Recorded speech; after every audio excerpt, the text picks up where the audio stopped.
Are we ready, Joe?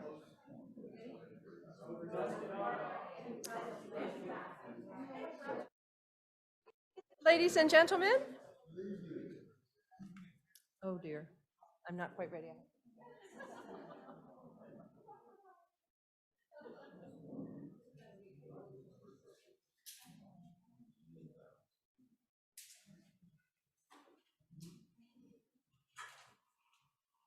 Nice and quiet. Thank you very much. My name is Liza Morehouse. I'm the chair of the Board of Trustees here at Morven, and I'm very pleased to welcome you to Morven this evening as we participate in commemorating the remarkable 1781 march to Yorktown that led to the successful conclusion of the American Revolution. Morven is proud to partner on this effort with the Washington Rochambeau Revolutionary Route, New Jersey, W3R-NJ, the William Trent House Museum, the town of Westfield, and East Jersey Old Town Village. Collaborations of this sort are exciting and valuable, and we are very happy to join forces for this effort. We are very privileged to have Dr. Robert Selig with us tonight to share his expertise and scholarship. Robert A. Selig earned his PhD in history at the University of Würzburg in 1988 and has worked, researched, and published in the field ever since. The list of Dr. Selig's published material is long and deep and truly impressive. He has published 150 feature articles for German Life magazine alone, and that is just one of the numerous publications in which Dr. Selig's work appears.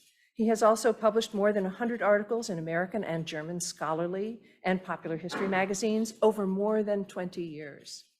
Obviously, there's great interest in the information Dr. Selig finds and presents, and we are being treated to firsthand access to this award-winning historian and author. Dr. Selig has been widely recognized with honors, awards, and citations, including the Distinguished Patriot Award, which is the National Society of the Sons of the American Revolution's most prestigious national award. It may be given only once in a President General's tenure of office. The first recipient was Bob Hope in recognition of his many years of entertaining members of the armed forces. President Ronald Reagan received the award in 1989. President George W. Bush was honored in 2005. And Frank Buckles, the last surviving American soldier of World War I, received the award in 2009. Illustrious company indeed. Most recently, in February of this year, Dr. Selig was nominated as a Chevalier of the French National Order of Merit. This is awarded by the President of the French Republic, independent of the nationality of the recipient, for distinguished military or civil achievements. It is the highest medal awarded to foreigners. The honor recognizes Dr. Selig's role as one of the foremost American historians on the contributions of France in the American War of Independence, and especially his work on the topic he will discuss with us this evening. Dr. Selig is a consultant and serves as project historian to the National Park Service for the Washington Rochambeau Revolutionary Route National Historic Trail Project. He also served and serves as project historian for the American Battlefield Protection Program and has done notable research and publication about many revolutionary battles and battlefields, including Princeton Battlefield and the Battle of Princeton for our friends at the Princeton Battlefield Society. Dr. Selig is a specialist on the role of French forces under the Comte de Rochambeau in the American Revolution and the Washington Rochambeau Revolutionary Route, and his full bio and much more information on his singular achievements and numerous honors is available on the website w3r-us.org. I invite you to go there. It is eye-opening. Tonight, Dr. Selig will be giving us some of his unique insights and sharing just a tiny portion of his tremendous expertise. In glancing through the titles of his vast array of published material, I'm intrigued and excited to hear what he has to share. From his doctoral dissertation titled, in part, Mangy Sheep and Greedy Shepherds, to 2018's Hessian Savages, Frog-Eating Frenchmen, and Virtuous Americans, 1776 to 1783, I have a sneaking suspicion we are in for a real treat and many wonderful, remarkable particulars. Without any further delay, I again give you a warm welcome to Morven for this evening's program and ask you to give your appreciative welcome to our honored guest, Dr. Robert A. Selig.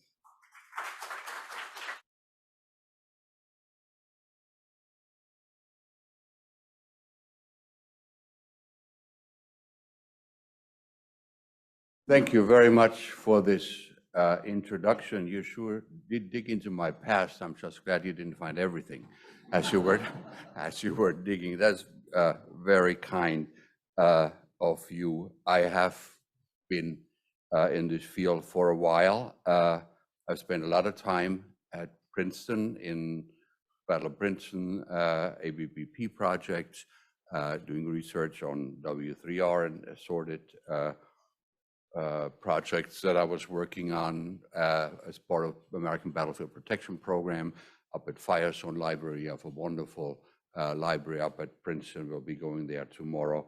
And as I was saying to Greer, it looks like this will be one of the few occasions when I'll be at Princeton, will not get a parking ticket. So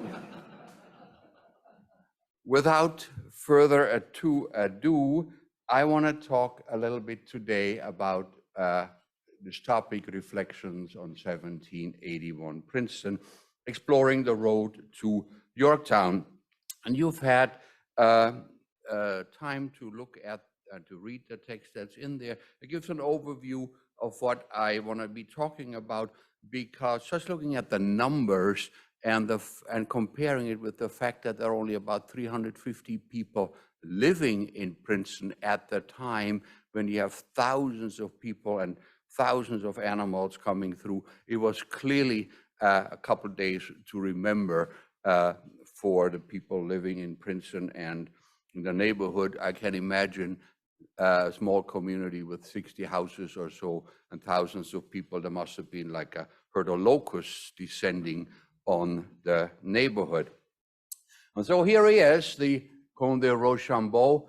This portrait actually hangs in the French War Ministry, the equivalent of West Point over there. But of course, as I just said, when Rochambeau comes to Princeton, he doesn't come alone. Thousands of Americans and French forces are following him as he and Washington hasten from Princeton down to Trenton and then on to Philadelphia to meet with Congress, and from there they're going down to Yorktown, of course.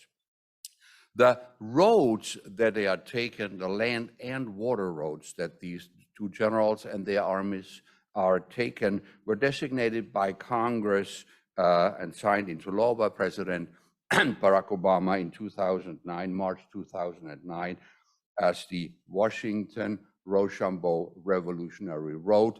And we are abbreviating that as W3R because a good friend of mine, Christian Biquet, said it is not fair to have a Frenchman say 3 R's in a row.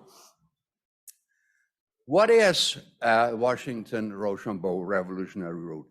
It is the story of the movement. It's not about the siege of Yorktown. It's about getting there.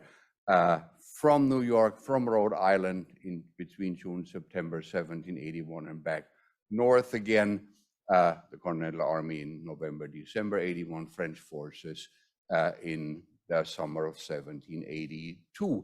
And it's about the contributions of those states and the people living in these states.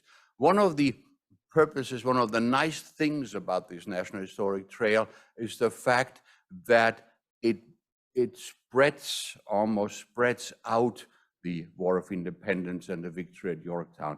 The War of Independence does not just happen in Boston and at Valley Forge and at Yorktown, and maybe if you're from New Jersey at Monmouth and some of these places. It is this trail that's like 700 miles long, goes through your neighborhoods. A couple of years ago, I was in Westfield. All you have to do is look out the window, see the trail, or here too. These forces march right down here. It happens in the neighborhood. It brings the experience of the War of Independence to your neighborhood. It is a long trail on water and on land. And if I say it's a National Historic Trail, that's actually a misnomer because it is as Congress even defined it in the legislation, it's a corridor. It's a corridor of land and water routes along which these forces move. And Princeton is one of the fortunate or unfortunate locations where they all come together because you need to get to Trenton across the river. As soon as they're across, they spread out again, simply for logistical and other reasons.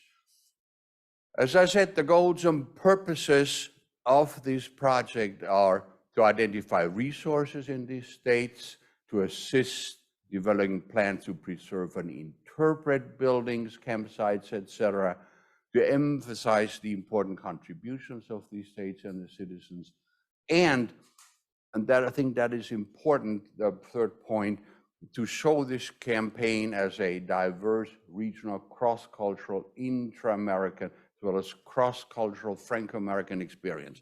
What is meant by that, and I won't have time to get into this too much, is the fact that a wagoner from southern Massachusetts had never been to Virginia.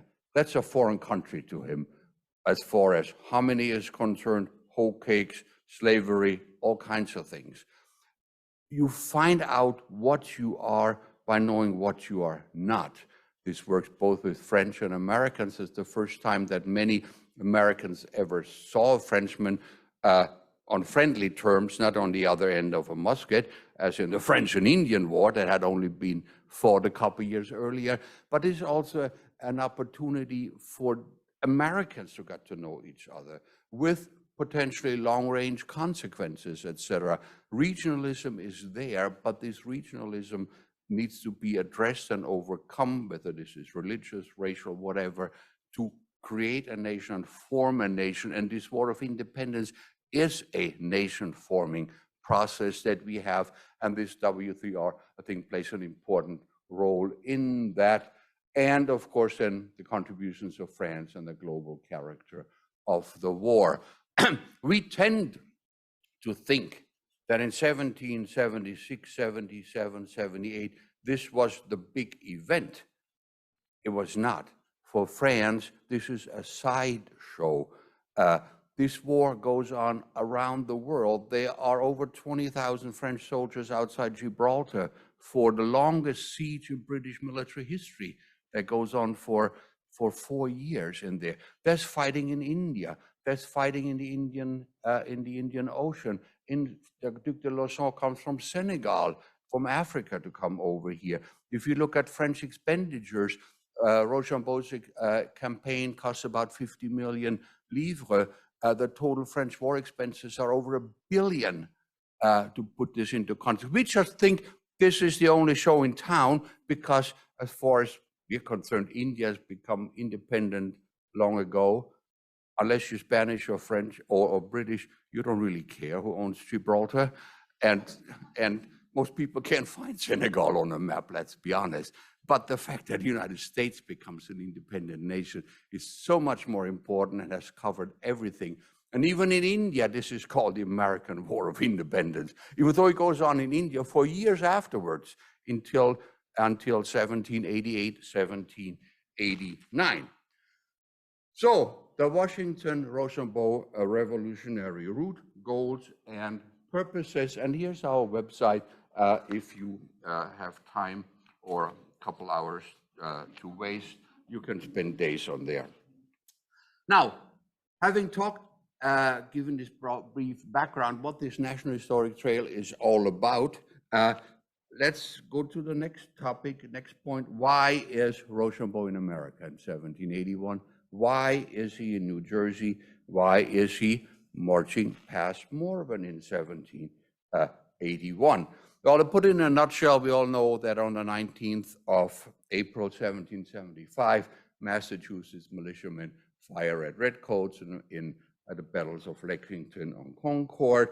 George III declares the colonists in rebellion, sends troops to try and force them back into submission. And then in the 4th of July, 1776, 15 months after Lexington and Concord, Congress finally declares these colonies independence, and this rebellion has finally become a war of independence. the War of Independence, the Declaration of Independence, what does it say? Who is Congress talking to with this Declaration of Independence? When, as you all know, the history, it says that the history of the present King of Great Britain is a history of repeated injuries and usurpations, all having in direct object the establishment of an absolute tyranny over these states. And to prove this, let facts be submitted to a candid world. Who is this candid world? It's not King George III, right? He knows that these colonies want to be independent. They've been shooting at his soldiers for years, for months, if not years already. It's not the American public. By the 4th of July, 1776, 9 out of the 13 states have already declared their independence, including New Jersey on the 2nd of July, that just got in under the wire here, declaring their independence. The candid world that the Declaration of Independence is addressed to is France, and to a lesser degree, Spain. Is the France of Louis XVI. That's the candid world, because we need a justification for this rebellion. And this Declaration of Independence is a list of grievances, of complaints, which are used as a justification to call on this world to help us defend certain rights, that all men are created equal, etc. I don't believe for a moment that the King of France believed that, but that's not the point. The point is that France will be and is willing to support this Declaration of Independence and this independence of the United States.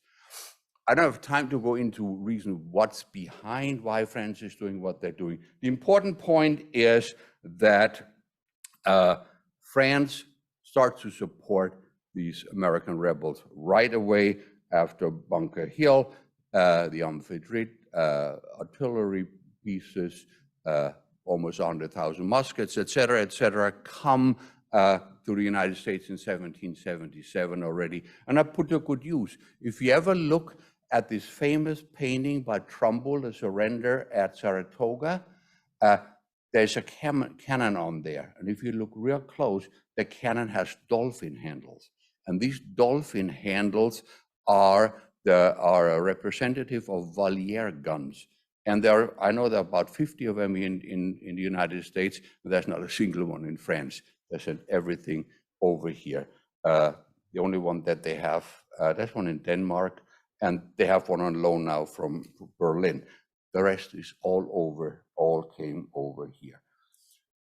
France support is first clandestine, though everybody knows where these guns come from. All you have to do is look at the dolphin handles and know that they're French.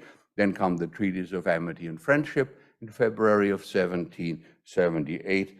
But by the fall of 1779, the war doesn't go too well. And France and the United States too realize that they need a new strategy. Something has to happen, otherwise these colonies will lose to Britain, and this war will go the wrong way. This is the worst thing, by the way, that France is fearing, because you know if these United States here collapse, they're going to face the wrath of England all by themselves without anybody. So there's all kinds of reasons why France sticks with the United States, not just because all men are created equal and things like that. Once you're in there, you have to stay in there until the very end. Otherwise, you're going to be all by yourself. And so, as I said, in March of 1780, the decision is made to send ground forces over here. And what happens is that they come to Rhode Island, land on the 11th of July, 1780. And there is a lot of men, there are a lot of people coming under the Comte de Rochambeau, and a fleet that's under the command of the Chevalier de Ternay, who is buried up in Newport in the cemetery. He dies of typhoid fever, which is transmitted by lice and unclean unclean conditions, which just gets to show the lice don't care whether you're an admiral or a private. Just as an overview of who is coming, because this sets a pattern that we see throughout this Yorktown campaign. When Rochambeau gets there, he brings about 5,063 people total, give or take a dozen or so. One never knows exactly how many there are in September, but the population of Newport is about 5,000. Even in Newport, which is one of the largest cities in the United States, the population doubles just by the ground forces, not to mention, of course, the soldiers, the sailors on the Navy. Feeding these people throughout the 30 months that they are in the United States is an incredible logistical achievement, given the kind of yields that we have in the 18th century. When was the last time you counted the kernels on a corn cob? Nobody? There's about 500 on them today. Back in the 18th century, there were maybe 50. On a grain stalk, on a wheat stalk, there are over 40 today. In the 18th century, there were 6 maybe. So you need multiples of areas of land to feed these people. And the speed of transportation, getting them to the people, is the speed of an ox cart, which is 1.5 miles per hour, if you're lucky, right? So again, that could be the topic of another talk, just the logistics behind that, what it took. But Rochambeau's forces get here in September. They spend the winter of 1780-81 in Newport, Lebanon. Then at Wethersfield in May 1781, the two generals decide to join their forces outside New York City. They move to White Plains in July.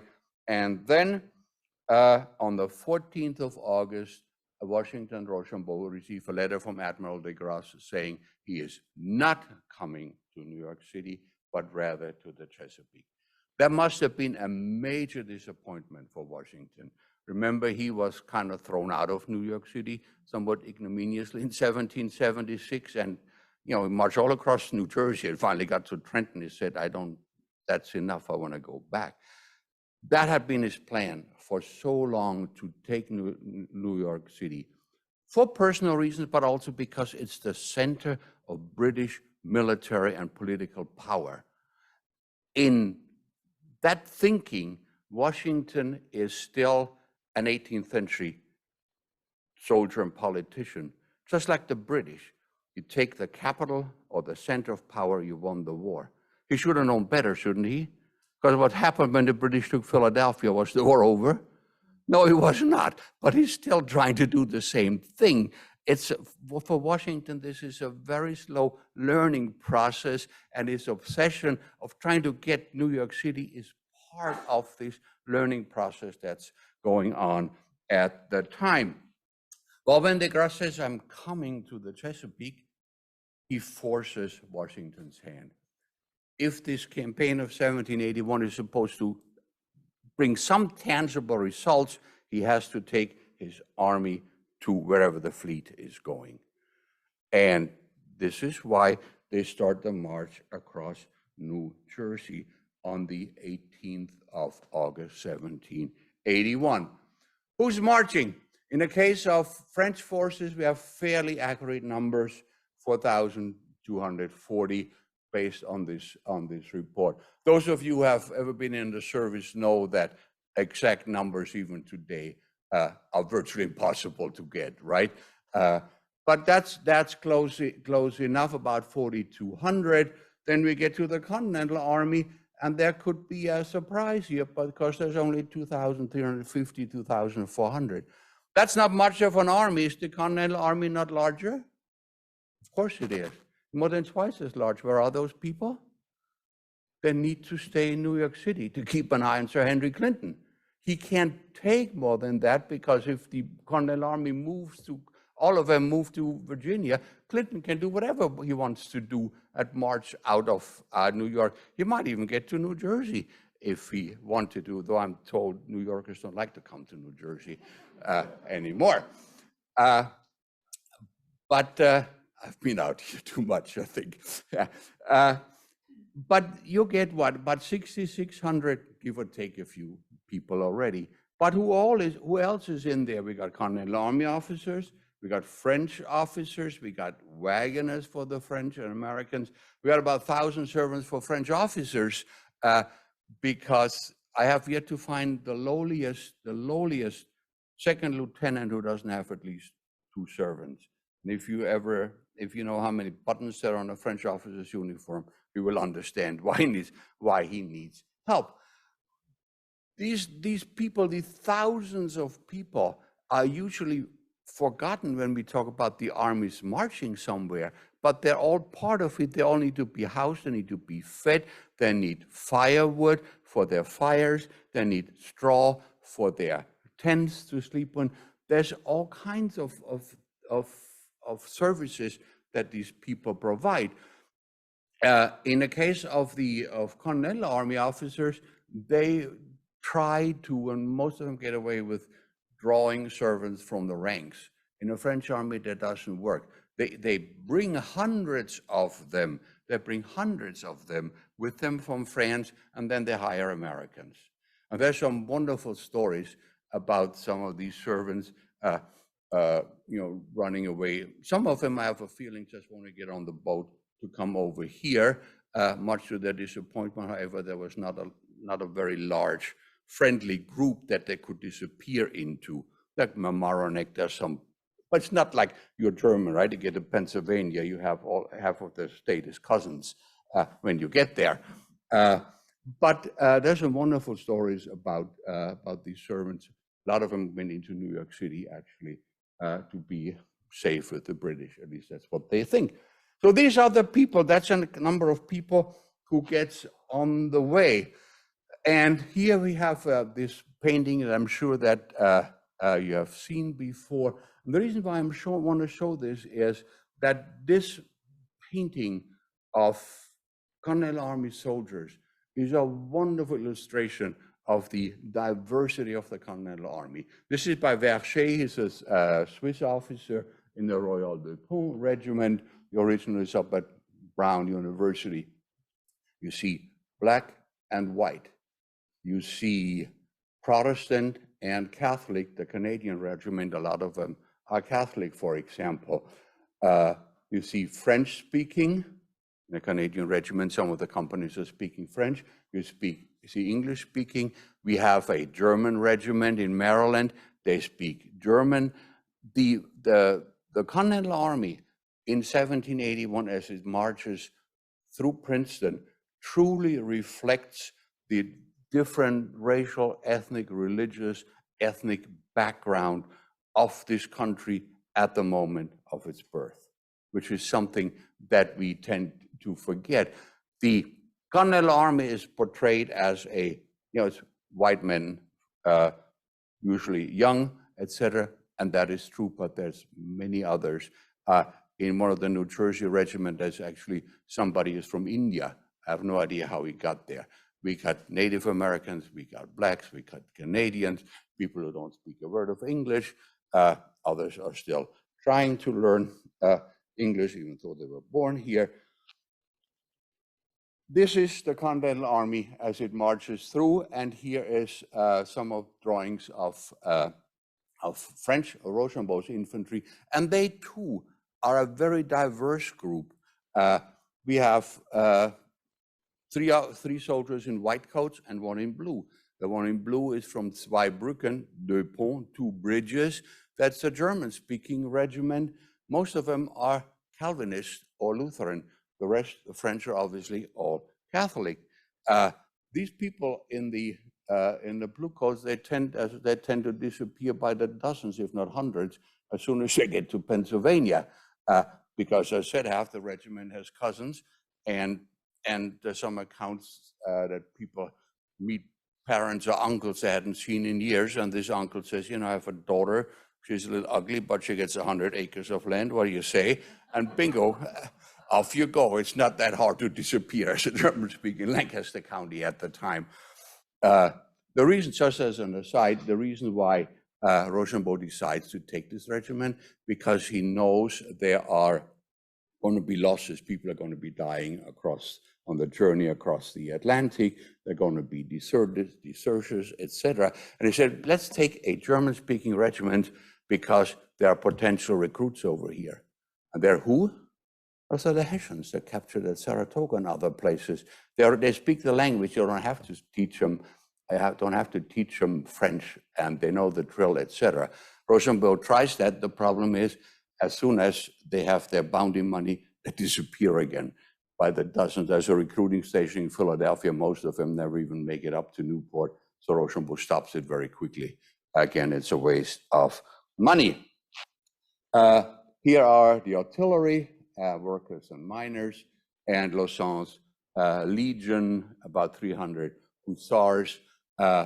This is the only known drawing of this very short-lived unit that was created for the Duc de Lauzon because the Duke wanted to come to America and he needed a unit to command. So they put this very quickly together. This is the only unit that I know that had more people executed for murder than were killed in battle. So that says something about them. These white pants also don't have pockets, and we all know why that is. Hussar basically means somebody who robs and steals. So you don't give them pockets, have problems with what's mine and yours. At the same time, there's also a saying that hussars, you see these very typical jackets over their shoulders, very dashing. They're the only unit that can clear a village just by riding up to it. The men run away from them and the women run toward them. So, those are the folks who are on their way across New Jersey to Princeton, and the first who get here is Washington and Rochambeau. They are here on the 29th of August, 1781. They have dinner, probably up at the Hudibras. I have the bill. There's a lot of liquid food that is being charged. And then they ride on to Trenton, where they spend the night, and then on to Philadelphia. Behind them, on the 31st of August, the Continental Army marches into Princeton, having crossed New Jersey. And as you look at this, how they're crossing New Jersey, you have already come kind of idea why that is. And that is why the largest communities along the road here are maybe a dozen houses, probably smaller. If there were, Trenton is the largest town in New Jersey in 1781. They got almost 500 people living there. Princeton with 350 is probably the second largest. If there were thousands of people coming on the same roads through these little towns, there's no way to feed them. You need to spread them out so you can spread out the resources. You need to feed them. And the other, of course, is we all know what's over here, New York City. And who's in New York City? The British. You've all heard about the Battle of Springfield. It's not that far. So what Rochambeau and Washington are trying to do is create like a screen almost of 2 or 3 routes and forces as they're marching across New Jersey. There's any number of reasons why that is, but by the 31st of August, we are marching. The Continental Army is reaching Princeton. How many are there? Again, this is because we're going to have a quiz afterwards, so I want you to try and remember this. Between 8,500 and 8,800 men, women, and children encamping path through Princeton. It's about 350. New Brunswick, Trenton are much larger, but that's it. We got hundreds of teams, both official as well as private wagons. That's probably where the Merlot is and whatever they have on their wagons. We know that when Châteauroux set out from Newport, they got to the Rhode Island state line and they had a whole wagon full of wine, and he said that's not worth it at a 3-day party, and then the wine was gone. at Dorance's Tavern. It's still standing up there on the state line. But we got a total of what? 4,400 animals passing through Princeton. Now, if I were to march in there, where would you like to be in that column? Way in the front, right? Way in the front. You can also imagine now, these are roads that are for farmers taking their food to market ever so often. There's the weekly post chase that go through. Nothing like this. This has never happened before.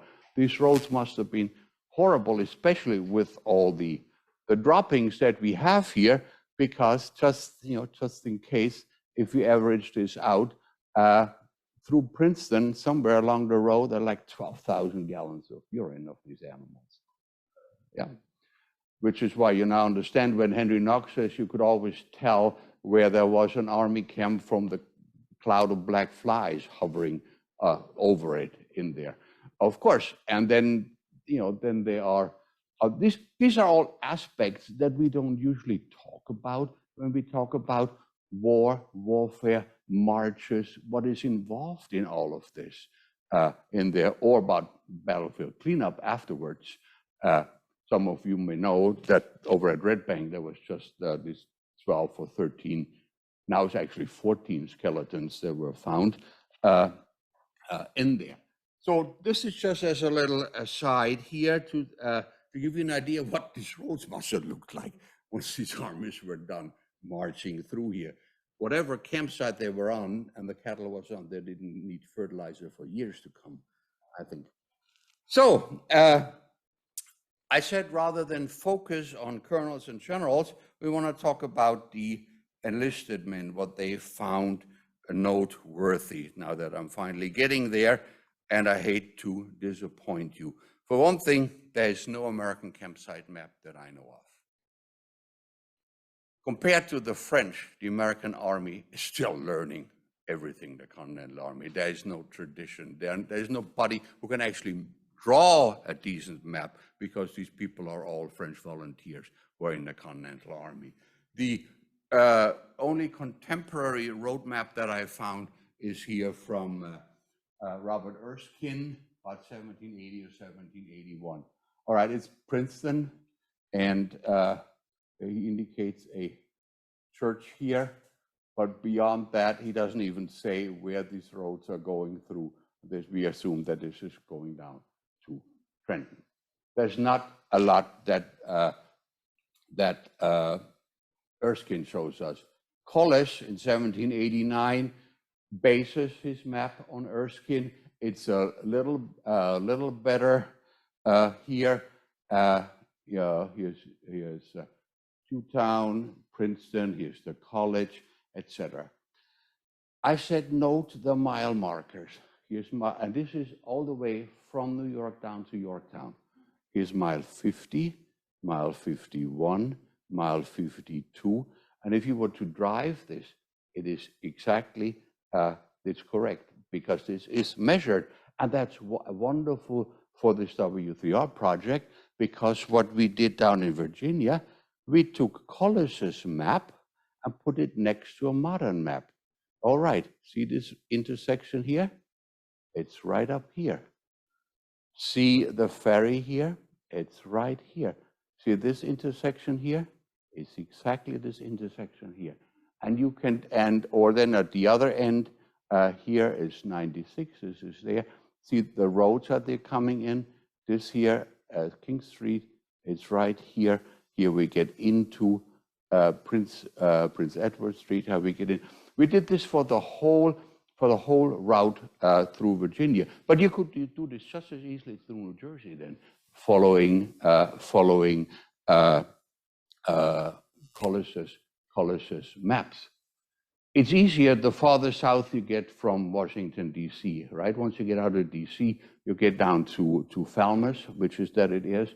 You get into poorer and poorer neighborhoods, and poverty is great for historic preservation, because people can't mess with their houses.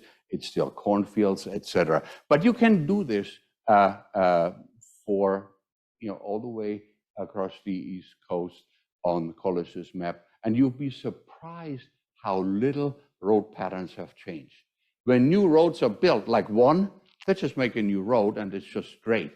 But the old roads, the 18th century roads are still there, and they're more like a cow path in there. So that's just an example for a practical application for these 18th century maps. But beyond that, let's look at some accounts of soldiers marching through. This is by an American wagoner who is with Bowman, Thomas Grattan. And this is great info on the routes that he took, right? From Kakiat, which is New Hampstead, in the state of New Jersey, Ramapo, then marched to Pompton, encamped at Two Bridges, Chatham, Springfield, then to Westfield, Spanktown, Brunswick, and encamped. Then we marched to 6 Mile Brook. You know where that is, right? 6 Mile Run. That's 6 Mile Run, and there's a campsite there. Makes perfect sense. If you look for campsites, what's the first thing you're looking for? Water. We got thousands of animals and people, they want water. They need to drink. That's the most important thing. This is great for tracing the route, but it doesn't tell you anything about Princeton or any other town for that matter. The same thing is here with another wagoner from Sutton, Massachusetts. I love that one. This is a high schooler's dream. There's no spelling errors.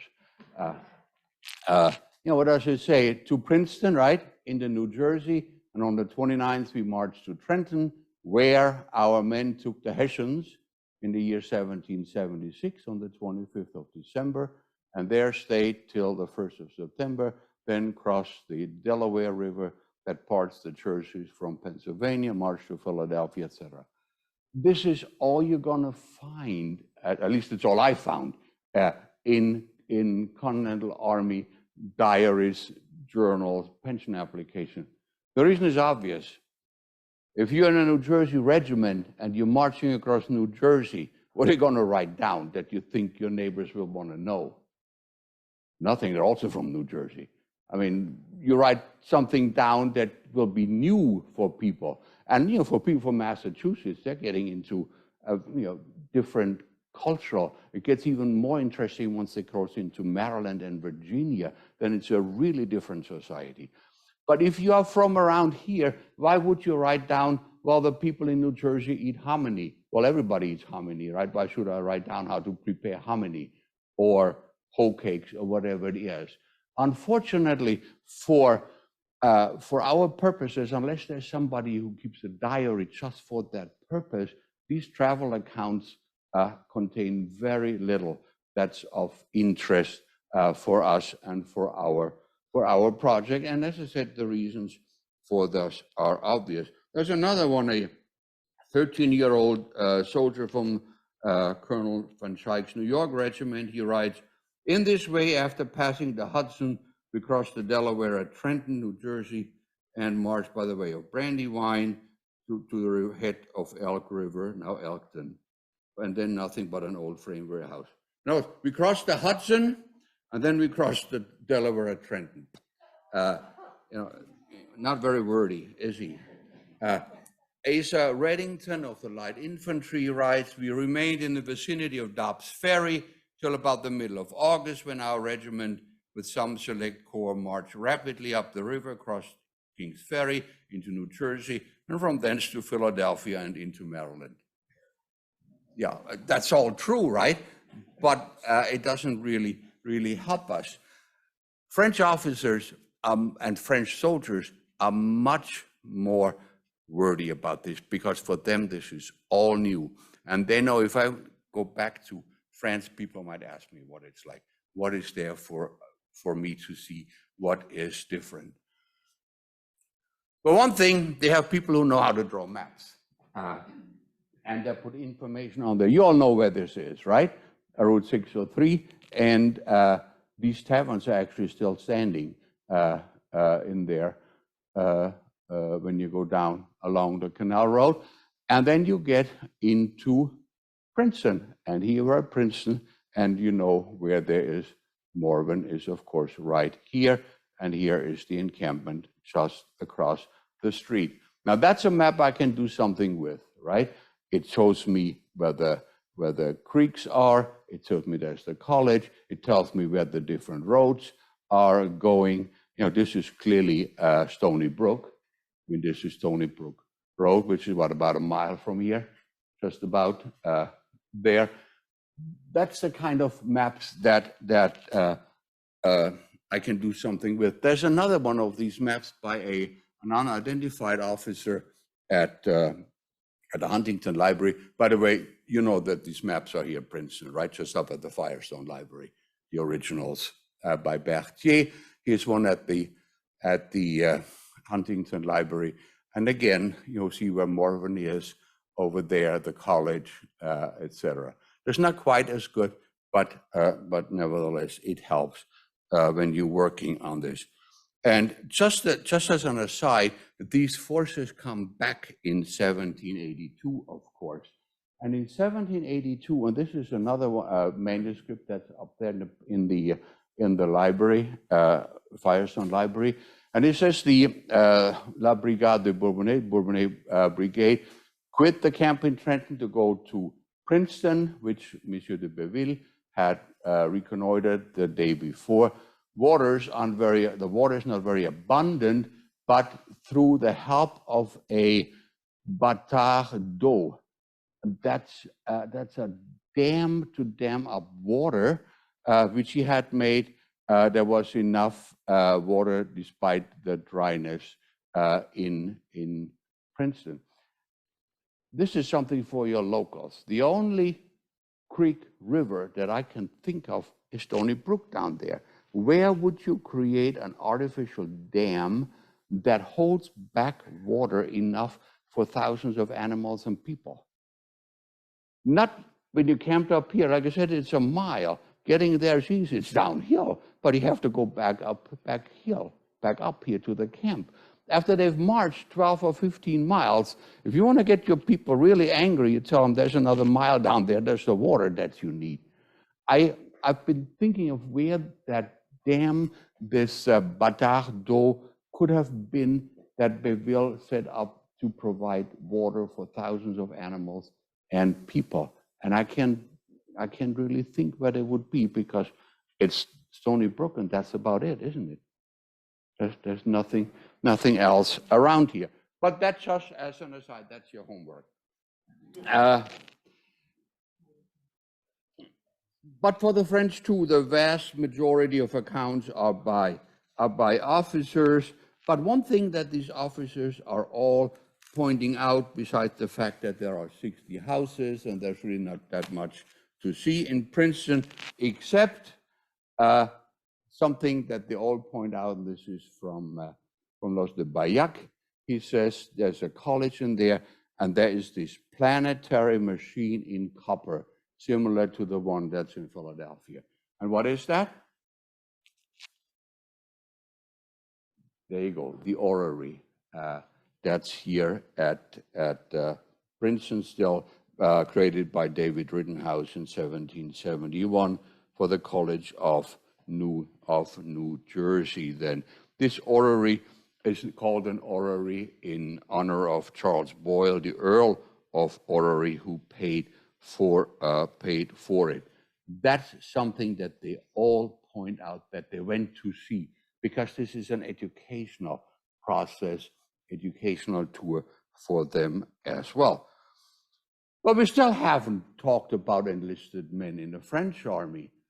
I only know of 3 journals that exist. One of them is by an anonymous soldier in the Bourbonnois regiment. Again, he just talks, we went from here to there and slept next mile, etc. Not very helpful. Then there's one by a man, an enlisted man named André Amblard. André Amblard, and this is from an excerpt or a scan from his journal. He's in the Soissonnais regiment, and he says, Princeton is a small village situated on a place or plateau, at peu avoir. There's not much to see, right? 60 houses. One here sees a college, which was along the road upon which we entered Princeton. It's the Grand Road coming from New York. The college was constructed by the state of New Jersey before the war. The edifice is remarkable, but its grandeur has been ruined, destroyed in part by the English. Those are the kind of things, if you're lucky, even in the case of an enlisted man, talking about the college that he sees. And again, a small village, 60 houses. There's another one here, however, and I think Princeton is situated on a place or a plateau. It can have 600 houses. I think there was some careless copying going on there, and there's a lot of copying that's going on in the 18th century. It's really only 60. But this is all you will see, even from enlisted men, and that by officers isn't not much larger, but it's still better than what we get on the American side, except for this one. This is the entry on Princeton from the Journal of George Daniel Floor, his Reisenbeschreibung from America, his travel accounts of America in the regiment from Zweibrücken, 2 bridges, Le Pont, from 1780 to 1784. It's in German. On the 31st, am 31. brachen wir auf 13 Meilen. On the 31st of August, we set out 13 miles to Princeton, pleasant little town on a plain. Has grace with the pretty college. England, King of England founded a studium there in 1756 and had it built, but it was destroyed. Here occurred a few years of sharp battle, and then he goes on to describe the Battle of Trenton.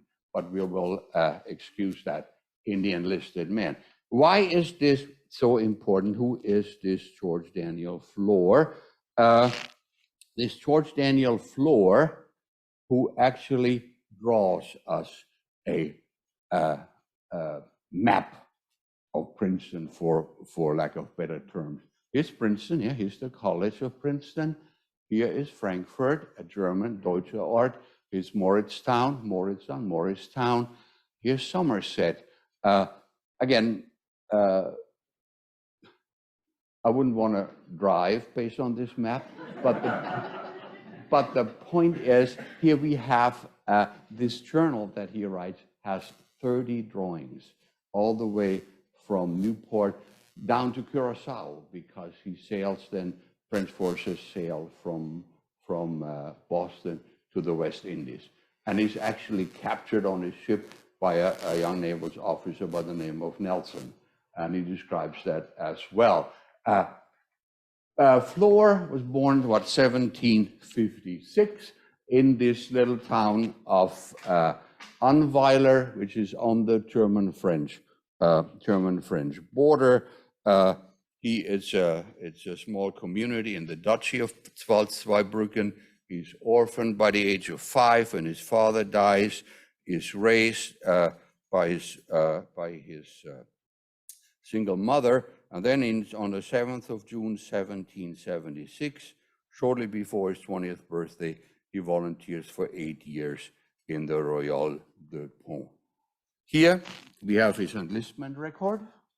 It's up here, George Floor, Fille de Paul Floor, etc., né en 1758 in Unweiler. It's all in French. Here's a recruiting poster of the time, and this is a fusilier in the uniform that he would have worn. With this regiment, he comes over to America, and after he returns home, he starts to make his Reisenbeschreibung, his travel account, and this is the title page of his journal, which somehow ended up in Strasbourg after 1871, because in 1870, my ancestors burned the town in the war of Franco-Prussian War. So everything they have is after 1871, which makes it easy to date it, but what a loss. This man, as I said, then comes back, he goes back to Germany, In 1793, he says, he's in Paris and witnesses the execution of Louis XVI. At which point he must have decided it's time to get out of here. And where does he go? He comes back to America. He shows up in Baltimore then and eventually makes his way to Wytheville, Virginia, in Western Virginia, where he works as a Lutheran minister. And here is, again, an old Lutheran church, burying ground, etc. And this here is his grave on this 1816 drawing, the ehrwürdige Prediger George Floor, etc. But there's more. His house is still standing. This is his house where he used to live. He didn't have any children, as far as we know, and his widow lived in there until he was disassembled and moved here a couple miles away. And here's his gravestone, his grave. Again, you see, is a headstone and a footstone, which is highly unusual. And it has inscriptions in Latin, German, and English. And this is where he is buried. Here's the headstone. The man, however, does more. Not only does he have drawings of Princeton, Trenton, Newport, etc., for us and a description of the march through Princeton, he is also shows up on these birth certificates and Taufschein. Go back. Sorry, and Taufschein, because you see his name here. Floor, for example, showing that his work as a minister in Western Virginia. Here's another one, 1806. Sorry, that's again, but you see it is from Wythe County, here, Wythe County in Western Virginia. That's a great place to go. An acre of land is like $200 compared to whatever it costs around here, probably more. He has his journal is full of drawings. He is Philadelphia, and this is something that really impressed him. If you've ever been to Europe, in a city in Europe, the streets are laid out like this? Not, right? This is, they go, however they go in Europe. There's no such thing that First Street comes before Second Street in Frankfurt or anywhere else. This really impressed him, for example, in Philadelphia. Here, and again, here's the almshouse, the hospital that it shows in there, the fountains, etc. If I had time, I could go about this. But what it also makes it interesting is that he has this drawing here. That's the Albany, the Fluss Albany. It's the Hudson River, of course, that he's talking about. And he shows Native Americans, Indians here, and here, working the fields, deer. There's a white man up here too, but he's the only one that's armed. See the sword in his hand. The Indians or the Native Americans are not. And when you read his description here of the Oneida, whom he meets when they come to Newport in 1780 to visit Rochambeau, they're actually sent there by Schuyler in a hope to prop them up a little bit. And in their support for the War of Independence, he describes some of their actions, some of their activities, marriages, how this goes along, dying, etc. Then he meets a German interpreter from the Palatinate, and who had been with them, and says they move around, and they have divine services, Gottesdienst. That's the same term that I would use for church service today. There's no word about pagans or anything like that that you will read in accounts by officers, for example. Because I think as an enlisted man, the poor, etc., it's much easier for him to identify with lower class, poor. What term I'm looking for. Than it would be for a noble officer who owned slaves, for example, in there. So he's also extremely critical of slavery when they get down to Virginia, for example. As, by the way, are these wagoners and lots of New Englanders. They say these people in Virginia treat their slaves worse than we treat our dogs and things like that. And I can't help but think when they get back to Massachusetts, people will say, what's it like down there? What was different? They say, okay, they eat some funny food, but you have no idea how they treat blacks. There's slavery in Massachusetts too, in Rhode Island, we know that, but it's a totally different slavery. And it's one thing to read in an anti-slavery newspaper what slavery is like in Virginia, and it's another to hear it from your uncle or your brother. Somebody says, I was there, I've seen it. Public opinion, I have a feeling, public opinion is very much impressed and changed or impacted by these accounts. These wagoners, by the way, are an incredibly literate group of people. There are probably a dozen accounts going with Rochambeau's forces down to Virginia, and they're all from Massachusetts, Rhode Island, New Hampshire up there. Sometimes I think literacy rates were higher back then than they are today, but that's a different story. So there we have it. I hope I didn't we didn't do false advertisement by saying I would want to talk about enlisted men and their feelings. I showed you everything, almost everything that I have. It's just not there. In the case of the Americans, it's obvious. Why would they describe this? Everybody knows that, right? And but in the case of the French, it is. And for one thing, we have this really wonderful journal of somebody who's talking about what he sees. The other point that I want you to take away with you is the fact that we have small communities, 350, and then much smaller as we get across New Jersey, all farther south too, right? That are suddenly overwhelmed, probably by thousands of people and thousands of animals. They all need to be fed, they need to be housed. So if you hear stories that the patriotic ladies of Trenton baked apple pies for the soldiers, don't believe it. They have to make thousands of apple pies in 2 days so that everybody gets one, right?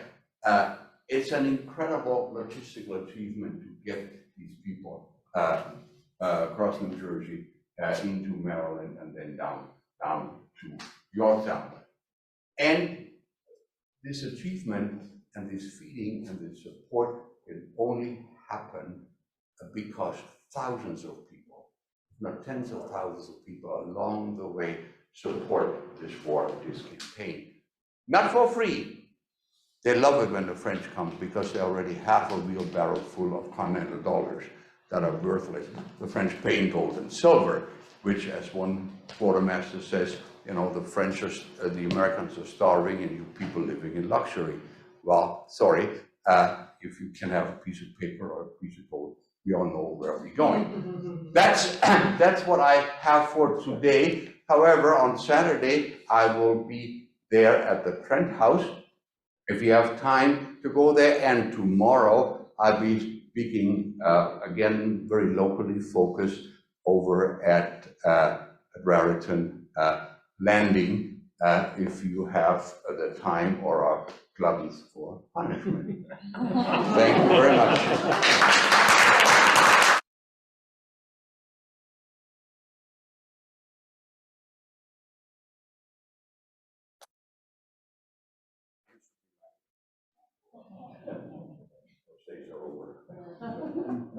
So we can now take questions. I have a mic here, if you don't mind speaking into it. How long did Rochambeau and the French remain in America after Yorktown? But they spent, the Continental Army comes back up in November, December already, together with the PLWs are sent into Pennsylvania. French forces stay in Virginia until July of 1782, and then march back north and arrive across the Hudson again in October of 1782. From there, the infantry marches to Boston and sails out of Boston to the West Indies. Lausanne's Legion winters in Wilmington.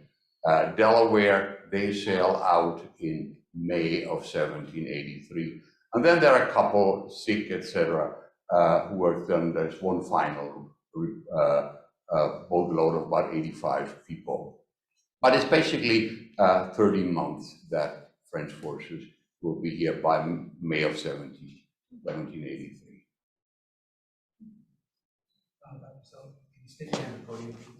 Okay. One of the things they were saying, the French are popular when they get here because they pay with gold and silver. Some economic historians estimate that the gold and silver, be that French écu or Spanish pesos of 8 or whatever, it doesn't matter which king is on there, right? It's a silver, the Cecil Valiant itself, pretty much doubles the amount of specie in circulation in the national United States. That's a lot of gold and silver. They come by the wagon loads in there up in Connecticut. There's a story that they stored like 20 barrels of silver. It was so heavy that the floor crashed through. They were all in the basement eventually. In there. Yes, sir. But Clinton said that he'd always do a much better job as the main general than General Howe. But he was sure he was outsmarted by Washington when Washington made the appearance as he was going to attack New York, and he was building these bread ovens and had all these so much activity going on. That was an ingenious move, and it sure did make Clinton think that Washington was going to attack New York. But I wonder why Clinton was so outsmarted. Thank you. He's talking about the decision to disengage from British forces from New York City, the decision that's made on the 14th of August, on the 18th of August, they start crossing the Hudson, etc. The question is basically, why did Clinton believe that that he was going to be the target of the attack? Because the ovens in Chatham, for example, there are letters written that meant to be intercepted, etc. All so that he would that Washington would gain a day or 2 or 3 of marches across New Jersey, because these first couple of days are the most dangerous phase of the campaign. Yeah, Clinton had been in Springfield before. That's not new. That's a debate that's been going on for a while. If you, Major Andre, for all his faults, had built up a very efficient spy system, and usually within 24 hours, Clinton knew exactly where Washington and Rochambeau were. Clinton even knew that Rochambeau's son had a girlfriend, which Rochambeau himself didn't know. And when he tells his girlfriend, meet me in Trenton, that should be very obvious. We're not going after New York City anymore. Clinton knew what was, he has spy reports that tell him that within by the 20th or the 21st of August already, there are officers like Robertson, he writes in his journal, I think they're going to Virginia. I think they're going to Virginia. Once they're at Springfield, Chatham, and they're all lined up, that's the last moment. After that, everybody says they're going to Virginia. Clinton had plenty of information. Why he didn't react on that is a question that that's hard to answer. Some people say he's already writing his apology why he lost America. He's busy doing that. He is like, there are lots of opportunities to stop Washington and Rochambeau. Over in Springfield, there's a light infantry. There's 800 people. Clinton has 11,000. He can come over, take these 800 people, and we're done. Because Washington, first of all, had to break down his army because he has to leave more than half of them here to keep an eye on Clinton. Then he splits it up into different columns. So if there were lots of opportunities. And even if you read Trumbull's, Trumbull is the private secretary of Washington. If you read his account, he says some of these ruses were laughable enough. Even Americans don't really believe that this is going to work, but it did. Why? I can't tell you why that is. He certainly had warning. The information is out there. Within days, he knew exactly where they were marching, what they were doing. Did Clinton have the men to go out and stage a serious attack on them? He's got 11,000 people. So he had plenty of force. His force in New York City is more than the combined armies.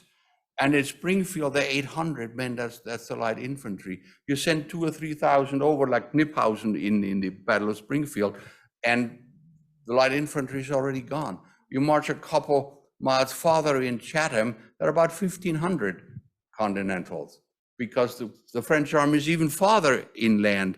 They're over in Pumpton, etc. So if he is a little more active, he can, I would like to think he can pick it up one after the other. But he doesn't. Why he doesn't do that, I really don't know. And I talked to Tom Brace and some of the other people, and Lengel as well. And there's no rational explanation why it just doesn't happen. Yeah, because from Chatham you can see New York City when you're up on the heights in Springfield. Yes, sir. Yeah, you talked about the Teamsters, well, not the Teamsters, the wagoners. Mm-hmm. And we know from the Battle of Trenton, moving the army across the crossing before the Battle of Trenton. And there were Teamsters that were described, like in Stryker's book and some of the other books. Were they literally like, they weren't soldiers, they were hired wagoners or Teamsters? In the case of the French army, Jeremiah Wadsworth hires those privately for Rochambeau's army, and in a Continental army, the wagon corps is militarily organized. They're not soldiers, but they're militarily organized with wagoners. With then there's like supervisors for 10. I forget the correct name for like 10 wagons with the rank of a captain. Then there are colonels. The descriptions are there for the march back from Yorktown. And there are at least 20 or 25 pension applications that tell you exactly how they are organized militarily, but they're not soldiers. They get pay as soldiers, etc., but they're not soldiers, which really catches them in the end, because they don't get any pensions when they file for pension applications, because they're not considered soldiers in there. For the French forces, it's strictly a civilian structure that Jeremiah Wadsworth does as part of his job. Yes, sir. One of the largest, if not the largest, buildings in America was Nassau Hall. When they were here, did they occupy it? No. So Not the French. no, it remained empty. School had stopped, or I don't know if, whether classes had restarted in 1781, but French forces did not occupy them. They obviously went in and they saw the orrery, and I'm sure somebody pointed out the dent in the back where the cannonball had hit supposedly. But as far as I know, they did not. It was not occupied. It was not used for hospital or anything. Plus, Washington and Rochambeau and their staffs were already in. They just had dinner here. They were already in Trenton on their way to Philadelphia. The higher-ranking officers, like colonels, lieutenant colonels, did not usually travel with the troops. They don't need to watch these men watch down the road.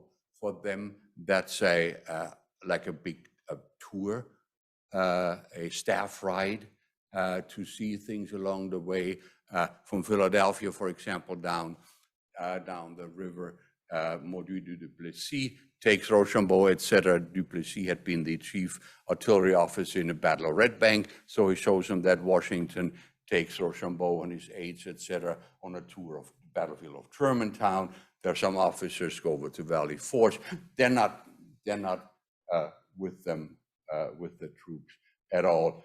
But they would have been the ones to be actually quartered in a building like that. Company grade officers, they get a larger tent, but it's still a tent. And the higher ranking officers were who knows where. Yeah, yes, Bill. The fate of Cornwallis and his troops in Yorktown was largely sealed by the naval actions. The Battle of in Chesapeake on September 5th and 6th. Yeah. We were talking earlier about trying to figure out what the story was with Clinton, why he didn't do this and why he didn't do that. I mean, it didn't seem like the British admirals were particularly good either. And Admiral Rodney was suffering from gout. And I mean, what if Rodney had been there? Would that have made a difference?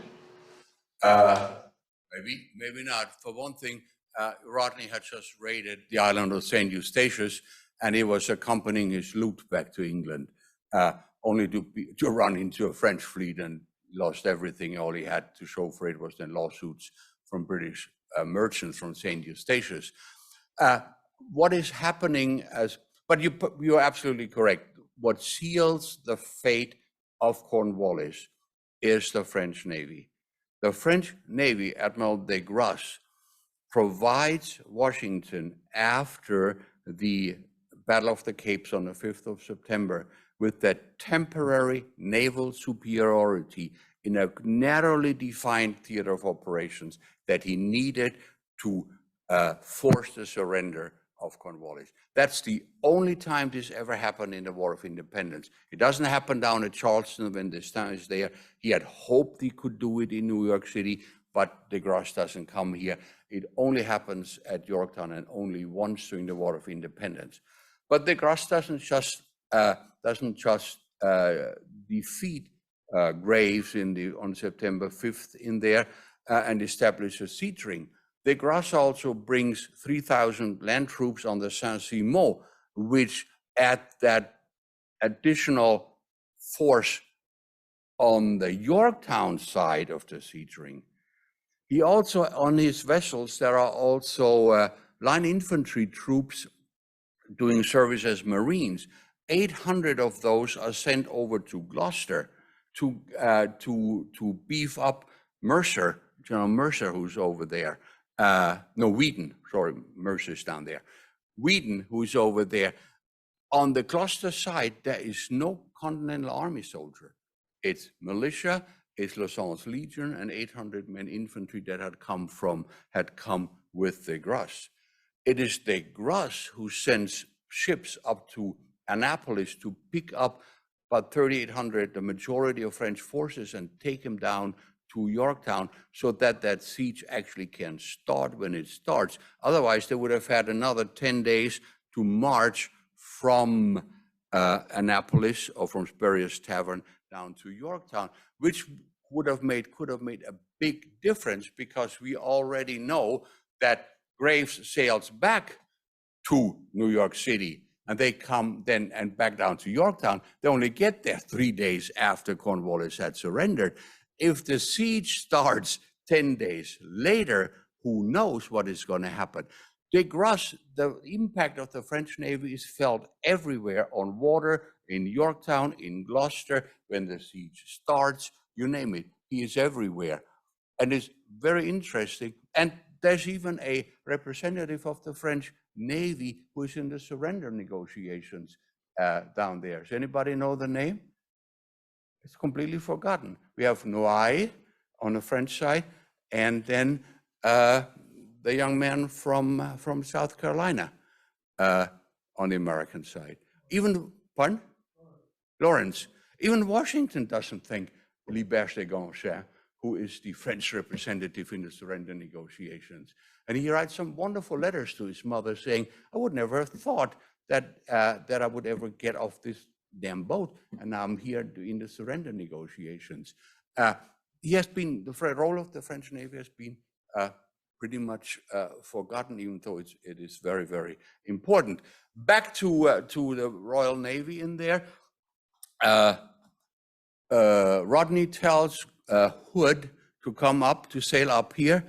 take a look in the Chesapeake Bay if the French are there, and then make contact with Cornwallis, and then go up to New York, or depending what's going on. Well, Hood claims to have looked into the Chesapeake Bay, but if you look at his logs of his ships, he's about 50 miles away. He goes straight for New York City. He never even gets there. There was an article published 4 or 5 years ago about that. He never goes in there. He never makes contact with Cornwallis, so kind of lies and then goes up there.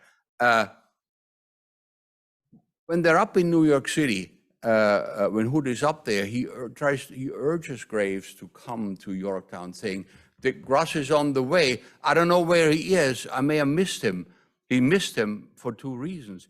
A, de Grasse takes the channel between the islands, and the other reason why Hood misses de Grasse is what? Technological advantage. He has copper-sheeted ships, and they sail faster than the wooden ships. It just sails right past them without seeing them somewhere. But then Hood tries to urge Graves, we gotta go to Virginia, we gotta go to Virginia. And it takes him 2 or 3 days until Graves finally says, okay, let's just go. You're getting on my nerves, basically. But then it's too late already. So put in a nutshell, in 1781, everything that needs to go right for the Americans goes right, and everything that needs to go wrong for the Brits goes wrong. Starting, when you talk about the Navy, with Rodney not being there. It might have ended differently. Yeah. Can you talk a little bit about the relationship between Washington and Rochambeau? Clearly, Rochambeau made everything happen, and but he had to be very subtle about it because he was supposed to be working under Washington, not over him. So how did that work? Washington and Rochambeau get along very well with each other because they clearly both recognize there's a division of labor. Washington is in overall command. Washington takes care of the political component. He's the one who deals with Congress. He is the one who deals with the governors, etc. Whatever Washington is, he's not one of the greatest generals ever out there. Rochambeau is the military. Nobody in a Continental Army has ever been in a siege, by the way. The only one is Steuben. Nobody else has ever been in a siege, knows how to conduct a siege. Rochambeau and French officers, they know the military component, how to do this. And there's a clear division of labor that is in there. Rochambeau does not make it happen. Who makes it happen, the Yorktown campaign happen, is de Grasse. Rochambeau may have hinted, don't go to New York City, and de Grasse didn't really have any intention of going to New York City, because when D'Estaing was there in 1779, he couldn't find an American pilot to help him over the sandbanks, and in 1781, Washington couldn't find a pilot who was going to take him over there, and de Grasse basically told him, if I'm over the sandbanks, right, then I'm stuck. But if I don't get out anymore, then the Royal Navy is there, and Sir Henry Clinton is there, and they're having a wonderful time picking me off one after the other. So there's a number of reasons why de Grasse doesn't want to come to New York City. But the important point is, and as I said, Rochambeau sort of suggested that Chesapeake might be a good alternative target, is because de Grasse says, I'm going there, and Washington and Rochambeau have to march there. However, when the decision is made on the 14th of August to march to Virginia, where's Lafayette? Where's Cornwallis? Does Washington know that Cornwallis is in Yorktown? No, he does not. He only finds out on the 16th or the 17th when a letter comes from Lafayette saying his lordship is starting to dig in Yorktown. And Washington's, boy, were we just lucky, because if Cornwallis said, I'm marching to Richmond, right? De Grasse's fleet would have been good for what? Not very much. That's what I mean when I say the Brits, Cornwallis does exactly what Washington would have wanted him to do. Cornwallis does that. Why? Because when push comes to shove, the Royal Navy always beats the French, except on the 5th of September, 1781, when they didn't, right? Again, everything that has to fall into place does. This is not a criticism of Washington's or Rochambeau's skills at all, but sometimes you just need a little bit of luck, right? And that was there after 5 years of not having a lot of luck. And it just all came together. They worked together very well, because once the news comes from the Gross, I'm going to the Chesapeake, within an hour, Washington has thrown the whole plan of going after New York City out the window. The first orders go out. We're going to go to, get ready, we're going to go to Virginia. Just don't tell anybody. And that's exactly what happened. I've been looking into this debate either in the Odell House or in the Appleby House in New York. That I haven't been able to find a single American, as a Native American born here, who participated in their discussion. It was Washington, Rochambeau, du Portail, his chief engineer, and probably Lobadier. There were 4 or 5, not even his son was in. There was a very small group of 4 or 5 people who discussed it, talk about it, and the decision is made, and there's no looking back in there.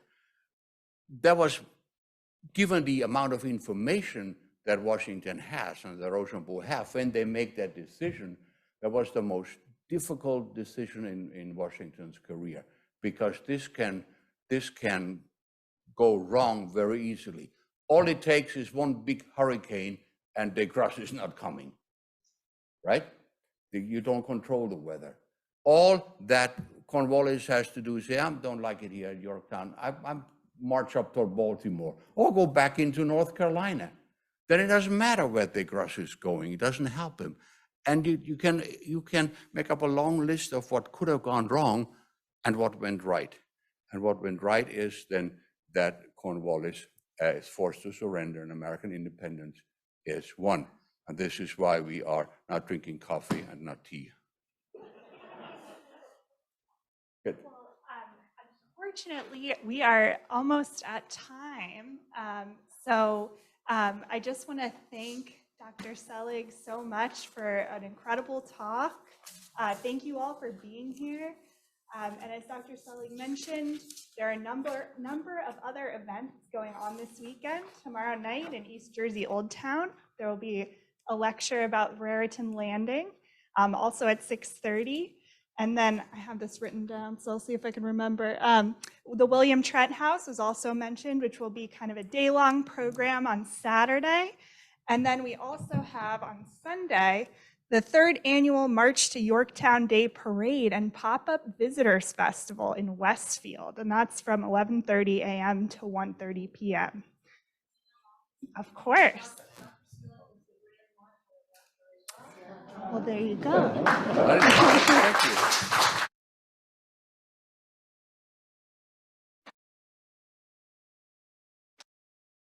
Well, thank you so much. That was an incredible talk, and thank you all for being such great participants tonight. I hope you have a great evening. Thank you.